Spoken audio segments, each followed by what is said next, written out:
మా బంగారు తల్లి తగిలించుకుంటావా రా ముందు పెడుతుందా బాగా అయిపోతుందా దమ్మా రే ఎంత పొద్దుంది లేరా రే ఏదైనా పని చేయరా లేచి ఏంద్రే పనుకోండావు ఇంకా పప్పు రేయ్ లేస్తావా ప్యాడ్ తీసుకుని ఏమంటావా ఏందప్ప నిన్నసా రే నాయనా మనం బాగుపడాలంటే పొద్దున్న 5 గంటలకు లేచి ఆ పని చేసుకుంటే మనం బాగుపడతాం రా ఎందుకైనా కడుపులో చెడబుట్టావు రే నువ్వేను గంటలు లేసావబ్బా చూస్తావు కదరా 5 గంటలకు లేచి నా పని నేను చేసుకుంటావు కదరా రే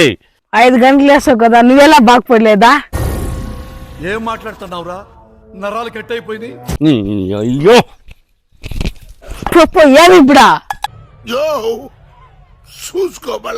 చూడబారా నీ వయసు పిల్లలు ఎంత పని చేస్తుండారు వాళ్ళ అమ్మ నాయనకి ఎంత సాయం చేసి చూడపో నువ్వు ఎంత తింటావు ఏం ప్రయోజనం చెప్పు నీ వయసులో నేను పవన్ కళ్యాణ్ డిప్యూటీ సీఎం అయినా నువ్వేమైనా గొడ్లు మేపుతానవా వేసేసాడు బాగా వేసేసాడు సరే తరలే